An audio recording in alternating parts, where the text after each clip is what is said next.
Thank you for coming today. I'm Attorney Gloria Allred, and today we are here with the first victim to have documented proof that she filed a police report against Jeffrey Epstein.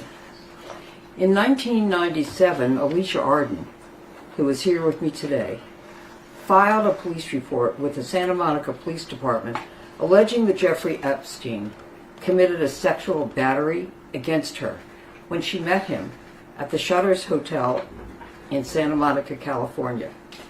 Mr. Epstein said that he was a representative of Victoria's Secret and that he was interviewing and auditioning models to appear in the Victoria's Secret catalog. When Alicia realized that Epstein was using his position to touch her in a sexually inappropriate way, she left and reported him to the police. The details of what happened to Alicia in that room with Mr. Epstein were explained at a press conference that Alicia and I held in 2020. We will forward those details to the press who request them. Unfortunately, no prosecution ever took place. Alicia alleges that she would have been willing to testify against Jeffrey Epstein if the criminal case had been filed, but that never happened.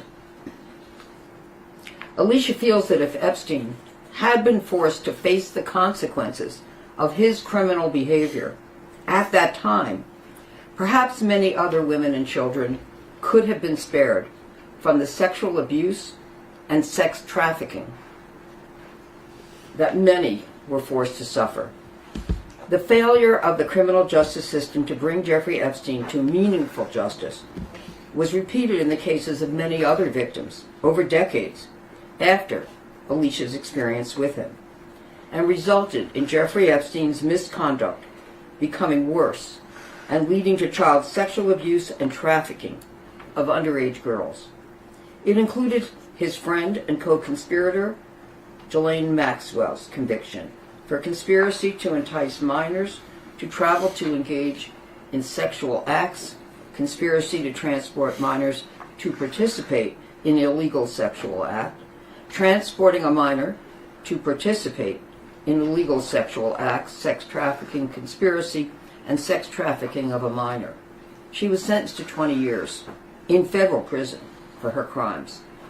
Now, decades later, the public and many of Epstein and Maxwell's victims are insisting that they want to know how Jeffrey Epstein and Ghislaine Maxwell were able to get away with their crimes for so many years. They also want to know who else may have enabled them or assisted them in their sexual exploitation and trafficking of women and children. They believe that the answers are in the unreleased files of the United States Attorney for the Southern District of New York and the files of the former United States Attorney for the Southern District of Florida and the State Attorney's file in Miami. The battle to learn the truth of what really happened by releasing the files is now in the news almost every day. While the political class takes sides in this battle, the victims of Jeffrey Epstein and Ghislaine Maxwell are often ignored, and the toll that this is taking on them emotionally is often just a footnote rather than a focus of many stories. To date, a few of the more than estimated 1,000 victims of Jeffrey Epstein have decided to break their silence concerning what they believe should happen now and the aggravated trauma that they are experiencing because of the constant reporting of Jeffrey Epstein and Ms. Maxwell's names and the allegations against them. We understand and respect the decision of most victims and survivors to remain silent and not become embroiled in the court of public opinion. There are very good reasons not to become involved in what is happening. However, there are also good reasons for victims to break their silence and share with the public their opinions of what should happen next in this battle for truth, transparency, and justice. Decisions being made now by those who have the power to make them, and those decisions are affecting victims' lives and increasing their emotional suffering.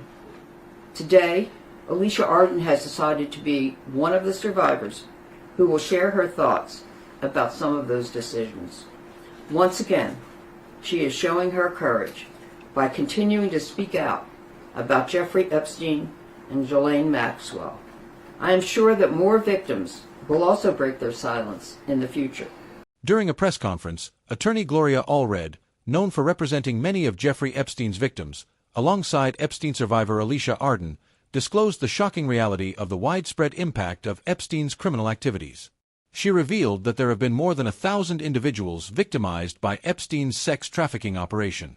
Alicia Arden, the first known victim to have documented proof of filing a police report against Epstein, described the harrowing encounter that took place in 1997. She was approached by Epstein, who falsely claimed to be a representative of Victoria's Secret, recruiting models for their catalog.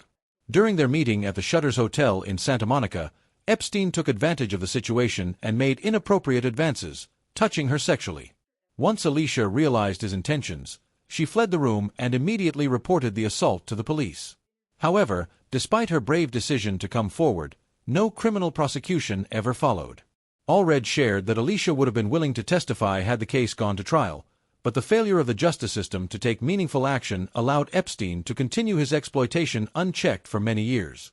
Allred emphasized that, had Epstein been held accountable at the time, many of the victims who suffered after Alicia may have been spared.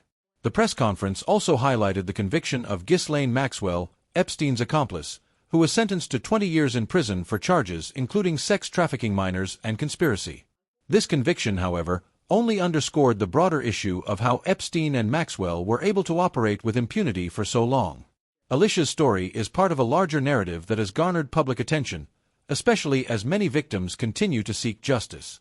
Many are calling for the release of files from U.S. attorneys in New York and Florida, which they believe could shed light on the extent of the abuse, the role of enablers, and the failures that allowed Epstein's operation to thrive for decades. While some victims have chosen to remain silent, understandably due to the emotional toll and ongoing media scrutiny, others, like Alicia, are speaking out. Alicia's courage in breaking her silence serves as a reminder that, while the past may never be fully rectified, the fight for justice and transparency continues. The hope is that more victims will follow Alicia's lead, sharing their voices and pressing for the truth that has been hidden for far too long.